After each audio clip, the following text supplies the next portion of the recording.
Hello students, welcome back. कल हमने the portrait of a lady lesson read किया था।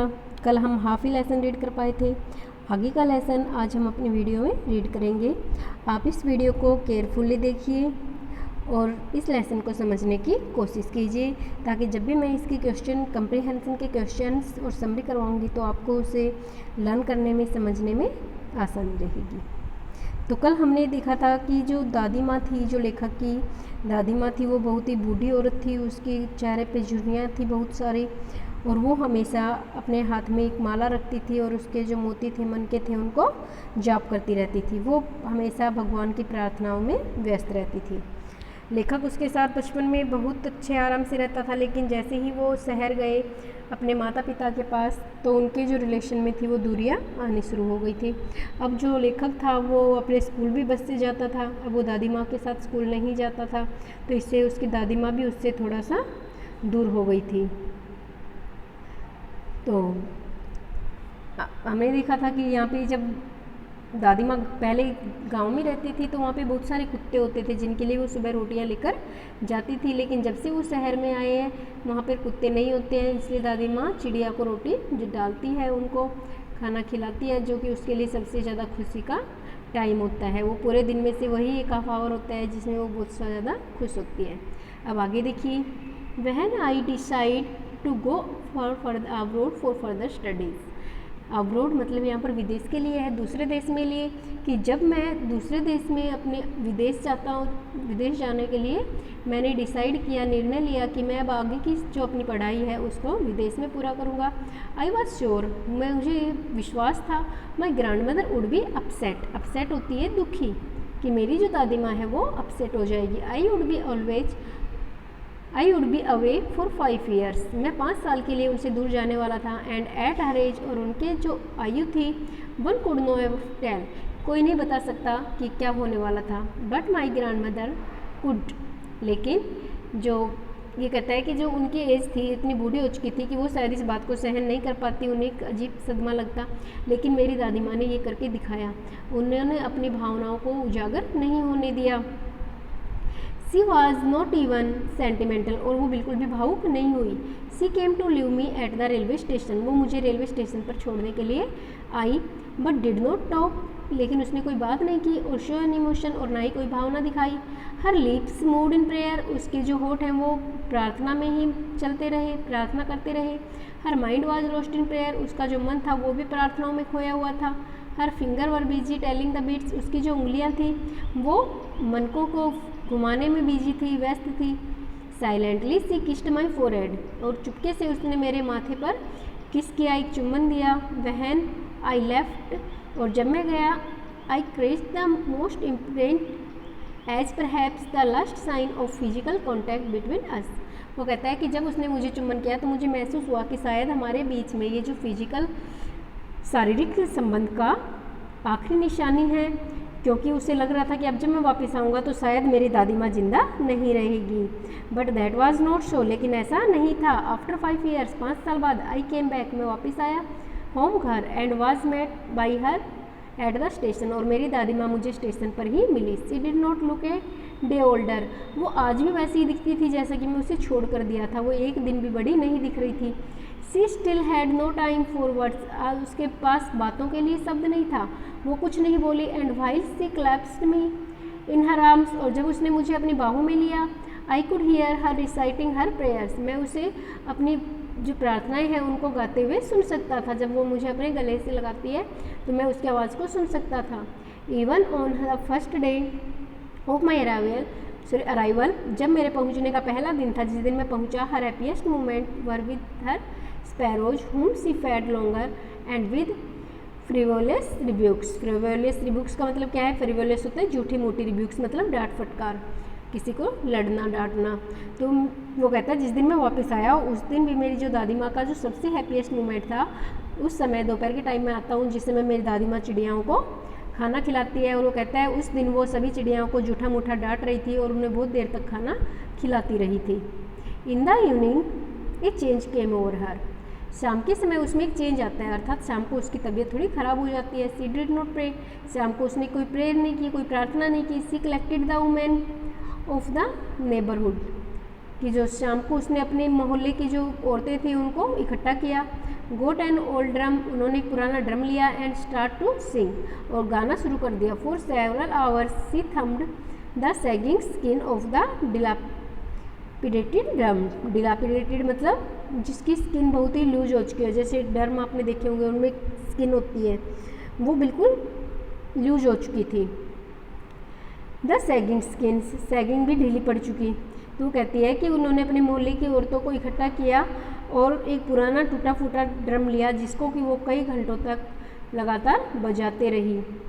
And saying of the home coming of warriors, warriors होते हैं योद्धा, और वो जो योद्धाओं के घर वापसी आने के गाने गाती रही। We had to persuade her, persuade होते हैं मनाने, कि हमने उसको मनाने की कोशिश की। टू स्टॉप अवॉइड ओवरस्टैंडिंग, जो कि वो बहुत ज़्यादा थक जाती अगर वो लगातार बजाती रहेगी, तो इसलिए हमने उसको रोकने की भी कोशिश की, मनाने की कोशिश की। That was the first time, ये पहला समय था, फर्स्ट टाइम था, since I had known her that she did not pray, कि जितना कि मैं जानता हूँ उसको इतने सालों में शायद पहली बार था कि उसने प्रेयर नहीं की थी, उसने प्रार्थना नहीं की थी। The next morning she was taken in, अगली सुबह वो क्या होता है, बीमार हो जाती है। It was a mild fever, उसे एक हल्का बुखार था। And the doctor told us, और डॉक्टर ने हमें कहा दैट इट वुड गो, कि ये बुखार ठीक हो जाएगा। But my grand mother thought, लेकिन मेरी दादी माँ सोचती है डिफरेंटली। डिफरेंटली क्या होता है, अलग तरीके से सोचती है। वो सोचती है कि बुखार हल्का नहीं है, शायद मेरा जो अंत है, मेरी जो मृत्यु है वो पास आ चुकी है। सी टोल्ड अस, वो हमें बताती है that her and was near, कि उसका जो अंत है वो समीप आ गया। सी सेड दैट, वो कहती है since only a few hours before the close of the last chapter of our life, वो हमें बताती है कि मेरे जीवन का जो अंतिम चैप्टर है, अंतिम अध्याय है, उसको बंद होने में बस कुछ ही घंटे बाकी बचे, अर्थात मेरी मृत्यु होने वाली है, वो हमें कहती है। She had omitted to pray, उसने प्रे करना शुरू किया। She was not going to waste any more time to talking us, वो हमसे अब बात करके ज़्यादा टाइम ख़राब नहीं करना चाहती थी। We protested but she ignored our protest, हम उसको मनाते रहे, उसको समझाते रहे, उसे रोकते रहे, लेकिन वो अब हमें नहीं देख रही थी, नहीं सुन रही थी। हमने उसकी बातों का विरोध किया कि नहीं ऐसा कुछ नहीं है, तुम्हें कुछ नहीं होगा, डॉक्टर से बात करेंगे आप ठीक हो जाओगे, लेकिन वो उनकी कोई भी बात नहीं सुन रही थी। But she ignored our protest, उन्होंने हमारे जो विरोध था, हमने उसकी बातों का विरोध किया, उसने उसको इग्नोर कर दिया, उसको अनसुना कर दिया। सीली पेसफुली, वो शांतिपूर्वक लेटी रही। In bed praying and telling her beds, bed पर वो चुपचाप शांति से खामोशी से लेटी रही, प्रेयर्स गाती रही और अपनी माला को जपती रही। Even before she could suspect, और even before she we would suspect, इससे पहले कि हम कुछ संदेह कर पाते हैं। हर लिप्स स्टॉप मूविंग, उसके जो होठ है वो हिलने बंद हो गए। And the Rossari fell from her lifeless finger, lifeless finger मतलब जो उसकी निर्जीव उंगलियां थी, क्योंकि उसकी जान निकल चुकी थी, वो मर चुकी थी, तो कह रहा है कि उसकी जो निर्जीव उंगलियां थी उनसे वो माला थी जो उसके जपने की, वो माला नीचे गिर जाती है। A peaceful pallor spread on her face and we knew that she was dead, एक शांति उसके चेहरे पर छा जाती है, खामोशी छा जाती है और हम समझ जाते हैं कि अब वो मर चुकी है। We lifted her off the bed, हमने उसको बेड से उठाया। एंड एज इट कस्टमरी, जैसा कि रिवाज है। कस्टमरी क्या होता है, रिवाज। आपने देखा होगा जब व्यक्ति की डेथ हो जाती है तो उसको बेड से या बिस्तर से उठा के नीचे ज़मीन पर लिटा दिया जाता है। Laid her on the ground and correct her with a red shroud, shroud होता है SHROUD, श्राउड होता है कफन, जो कि मृत आदमी को उड़ाया जाता है। वो कहते हैं कि रिवाज के अनुसार हमने उसको बेड से उठा के ज़मीन पे लेटा दिया और उसे एक कफन से ढक दिया। After 5 hours of morning, morning क्या होता है, दुख, विलाप करना, कि कुछ घंटों के विलाप के बाद वी लेफ्ट हर अलोन, हमने उसको अकेला छोड़ दिया। To make arrangements for her funeral, funeral क्या होता है, अंतिम संस्कार, कि हमने उसको अंतिम संस्कार के लिए अकेला छोड़ दिया। In the evening we went to her room, शाम को जब हम उसके रूम में गए, with a crude stretcher to take her to be cremated, cremated क्या होता है, दाह संस्कार के लिए जाने के लिए। जब उसके पास एक लकड़ी का स्ट्रक्चर, लकड़ी की कुछ वो लेके आए कि उसको दाह संस्कार के लिए जाने के लिए। The sun was setting and half lit her room and verandas with a blaze of golden light, कि उस समय सूरज की किरणों से उसका जो बरंदा था और जो उसका कमरा था वो बिल्कुल चमक रहा था। We stopped right up to where, हम उस जगह रुक गए जहाँ सी ले डेड, वो मृत पड़ी थी, and still wrapped in the red shroud, और वो लाल कफन में लिपटी हुई थी। Thousands of sparrows sat scattered on the floor, वहाँ पर लगभग हजारों चिड़िया उसके आसपास बिखरी हुई बैठी थी। देयर वाज नो चिपिंग, कि आज जो उनके चहचहाने की आवाज़ बिल्कुल भी नहीं थी, वो शांत बैठी हुई थी सभी चिड़िया। We felt sorry for the birds and my mother fetched some bread for them, कि हमें उन बर्ड्स के लिए बहुत दुख हुआ कि डेली दादी माँ इनको खाने के लिए रोटियां देती थी, बट आज दादी माँ नहीं है तो ये बेचारी कितनी दुखी होगी। वो कहते हैं इससे परेशान हो, इस बात को सोचकर मेरी माँ ने उनके लिए कुछ ब्रेड्स को लिया। She broke it into little crumbs होते टुकड़े, उन्होंने उन्हें छोटे छोटे टुकड़ों में तोड़ा। The way my grandmother use to, जैसा कि मेरी दादी माँ यूज करती थी, उनको छोटे छोटे टुकड़े तोड़कर देती थी। And threw it to them, और मेरी माँ ने उन्हें वो टुकड़े डाल दिए। The sparrows took no notice of the bread, चिड़िया ने उस ब्रेड्स पर कोई ध्यान नहीं दिया। When we carried my grandmother's corpse होता है पार्थिव शरीर, जो डेड बॉडी होती है, कि जब हम मेरी दादी माँ का पार्थिव शरीर लेकर जा रहे थे, दे फ्ली अवे क्विकली, वो सभी चिड़िया एकदम शांति के साथ बिना शोर किए वहाँ से उड़ती है।